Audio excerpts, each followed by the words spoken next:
Welcome into the Newport This Week podcast. I'm Bill Bartholomew. Every week we go inside some of the biggest stories impacting Aquidneck Island and beyond. You can find all of our episodes on newportthisweek.com and on the Newport This Week YouTube channel. This week joined by Representative Lauren Carson, coming off of what I guess we could sort of summarize as the City Council's goals for a statewide agenda and the interaction between the council and our delegates inside the State House, Rep. Carson included, also Senator Oyer and Lou DePalma as well. And Chair Abney. And Chair Abney, of course. So, look, the communication pipeline between city councils and state representatives and senators isn't always a seamless one. How would you describe the relationship between council and you, at least, in terms of that pipeline? Oh, I think it's good, actually, in my opinion. I personally am aggressive about it. I mean, I represent the city, and not only do I represent individual constituents that live in town and their concerns and their issues, but I represent the city as a whole. And I always say that, if the city passes a resolution, they want something done, it's my job to do it. In fact, sometimes the city passes resolutions that people don't like, but I still got to do what the city asked me to do. I don't know. If you don't like what the city's doing, take it up with the city council. But no, I think we have a good relationship. I speak to members of the city council on different issues. Different members of the city council have different interests. Like, for example, I work with Vice Chair Segley, particularly on RIDOT issues. She's had a long-standing concern about safety on the streets, safety on Memorial, crossing, lights. It's just something that she and I work on, so we gravitate toward that issue if she needs help. On the birthing center, which I know we'll get to, I generally work with Zai and Steph because they are the two reps on the council that have been appointed to sort of communicate on this issue. So I feel like I have a good relationship. The one thing I would say that I always ask for, we meet in the beginning of the session, which is really important before things start to take off. And I often ask that we meet toward the end of the session because there's a lot that congeals in the last 3 or 4 weeks. So I always put that plea in, can we meet again, in May? But we never seem to do that. So that's my one request of the council. Yeah, certainly May estimated revenues impact decision Right. making. There's The no other budget way to comes put it. up and yeah, lots of things happen in the last month or 6 weeks. So that's always my request. Let's meet again and we can tell because I may put in things and they may evolve, they may change. We need their feedback at that time. So that's my only request of them. What's the biggest issue right now, or some of the biggest issues that the council is raising? You mentioned one of them being the birthing center. I think Absolutely. Newport Hospital writ large is an issue for a lot of people, including that. What are you hearing? Oh, well, geez, when we were at the city council meeting, I don't have the agenda in front of me. I'm sorry about that. We did discuss the birthing center. We did discuss road safety, particularly up on Admiral Kalfas. That's a big deal up Yeah. there. That's actually not my district. My district stops at the bridge, but nonetheless, we did engage in a conversation, and safety on that road has been a big concern. There was somebody hit and killed on a bike there several years ago. There are residences along that road, and they're pulling in and out of driveways, and there's big 18-wheeler trucks going up there. So I know the city's trying to work through some kind of strategy with the Department of Transportation to reroute those trucks down Connell Highway, where there's very few, if any, residential properties except at the very end in Middletown. So there's that issue. We discussed some things that are in the budget. The governor has proposed that the state add a small fee onto the cruise ship fees. Maybe you're aware of that. Currently, the cruise ship fee goes exclusively to the city. We did raise that 2 years ago for $10 each way. So someone coming off a cruise ship is paying $20 to the city of Newport, and that money really does go for stuff that needs to happen in the harbor. I mean, we have 50, 60 of these huge ships coming in the harbor every year, and that creates work in the harbor. I'm not the harbor master, but I can pretty much guess that it creates work for them. So that's an issue, and I'm very concerned about that. I really do not think that the state should be dipping into a municipal stream of money. I think that I just, and they want the money for RIPTA. It's only going to raise $1 million, which in the scope of the state budget is really not a lot of money. Hmm. So I'm concerned about that. And it's also interesting. Sorry to cut you off, but we saw at the State of the State. I know you were there, and we saw Actually, I was home. I was sick, to you. tell you the truth, but I Well, watched it. I you, watched it. you were engaged, no doubt about Yep, it. I did watch it. They increased the gas tax last year as a way to pay for RIPTA, at least in part. I mean, obviously there was still 14, $15 million shortage.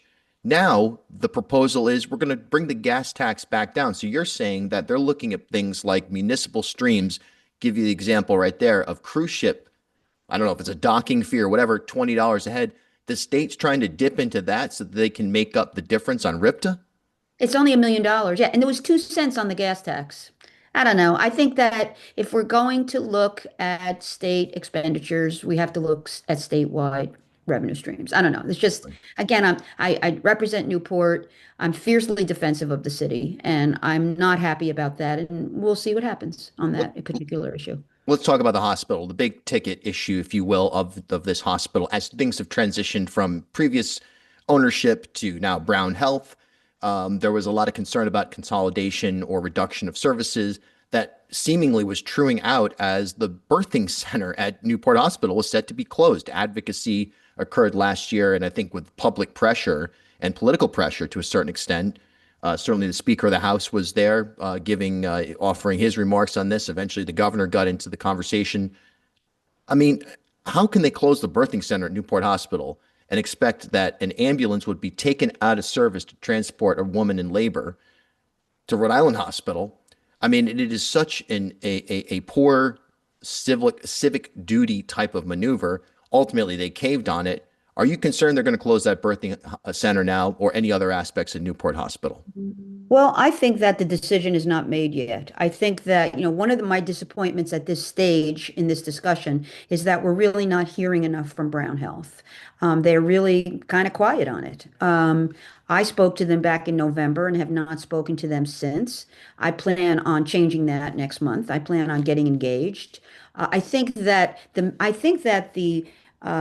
the discussion on this is going to heat up somewhere between March 15th and May 15th, because my guess is they're going to want my guess, because I don't know, they're not telling us.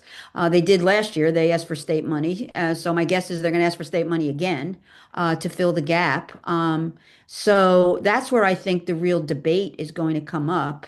In conversations with our fire chief, he has specific opinions on this about really taking our ambulances out of service in the city, transporting them up to the expense associated with that, the extensive training, additional training that will be required for firefighters who may be, instead of being in an ambulance with a woman in labor for 10 minutes, it's going to be an hour. So they're going to need, they can do that, and they're very talented and trained, but they're going to need more training. There's an expense to the city. We only have several ambulances. And so what if there's false labors and they're driving women up there for false labor? Let's not forget that Newport has a very large percentage of working poor people who probably don't have cars. I'm very worried about the folks in the North End and how they're going to get up to the hospital. They may need to go up there for regular pregnancy visits or postpartum visits. I mean, it's just that part is just really doesn't really make any sense. But there's so much more to this issue, Bill. I mean, there is to what extent the hospital is relying on the Medicaid money and how that works out in light of the Medicaid cuts that came down the pike under the big, beautiful bill. There is, we're having Navy families come in the next couple of years. We'll have 1,000 new Navy families. Many of them will be younger families, hopefully having children in the city. We have the North End residents to be concerned about and how they'll get up there. I mean, there's 15 or 20 different reasons why we should be concerned about this. Yeah. So it's front and center on my issue, on my burner. And, we have a coalition of people working on it, and it's really going to jack up in the next 2 months, I'd say. Yeah, there's no doubt you mentioned something right there as well. Young families, naval or otherwise, maybe they're coming for the new NOAA facility in Middletown and Right, whatever the right. That's case what is. I'm I talking mean, about. yeah, exactly. That facility, any scenario where people are coming in and existing residents, there's a psychological piece here, which is, yeah, you'll have doulas and you'll have the odd person who's born in the back of a cab or something like that. But you're going to see an incredibly sharp reduction in the amount of birth certificates that say born in Newport, Rhode Island. Make no mistake about it. Being born in Newport is something that matters to people, and it's something that a conglomerate should not be taking away from a community like Aquidneck Island. It is in and of itself a psychological piece that you can't put numbers on it. It's just not it's just not what the community wants or needs. Well, there's two things I want to say to that. First of all, bravo, because I absolutely, the number one thing is, mothers and infants' health. But number two is that identity. My son was born in Newport. He says, I was born in Newport. He relates to that. That's his identity when he's here. He lives in New York. He was just here. Now we're going to say, well, I was born in Providence, but I'm really from Newport, and I think that's going to have a real impact on people. There's no doubt about that. I'm very concerned about that. And and babies aren't born on a schedule.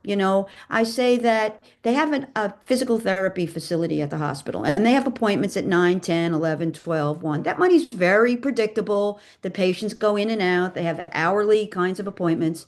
Babies are born when babies are born. Some of them are 50 are born in January, 20 are born in July. That's the way it works. Some of them may be false labor, some of them may be miscarriages. You can't make a budgetary prediction on when babies are born. I think that this is a primary care function at the hospital, and we have to do everything we can to keep it. Yeah, absolutely. A lot on the agenda. No doubt you're busy. Of course, always working on things like short-term rentals. Is there anything that we can expect sort of wrapping up here? Anything that is in the Oh, on short-term short-term rental? rental. My commission has not met for a while. There has Yeah. been a lawsuit down in Narragansett that has not been heard yet. And that particular lawsuit by landlords against the municipality, one of the things they're deciding in that lawsuit is who has authority over policy for short-term rentals, whether it's state or municipality. And so when there's a lawsuit like that, the legislature is not inclined to act. We want to wait and see what the courts say. And that's frustrated me tremendously that I've had to put everything on a back burner. But we are meeting in March. We have a date. I believe it'll be March 12th. And several municipalities have been working on policies, including Newport. So we want to catch up with what the municipalities are doing. So we're getting back on the horse. We're going to meet up in March, and we'll see where it takes us from there. Yeah, watching for that, whether it's going to be a home rule precedent, in other words, Exactly. municipalities govern Exactly. that, or it's a statewide It's centralized exactly system. what we're up against. But what concerns me, and municipalities have the authority to do this, several municipalities have been acting and doing things on the ground, and that makes it more challenging for a state study commission to create a uniform policy statewide. So the more time goes by, the more challenging it gets. But like I said, I want to bring in, there's several municipalities I know that are acting. I know Little Compton, Westerly, Newport, they're starting to do things. We want to bring them in. We want to hear what they're doing. We want to catch up to how last summer went. So that's going to be our first agenda. Hey, Representative Carson, thanks so much for letting us behind the scenes here as Yeah, things start to welcome. shape up. Always a pleasure. Thank you very much. Have a good afternoon. You too.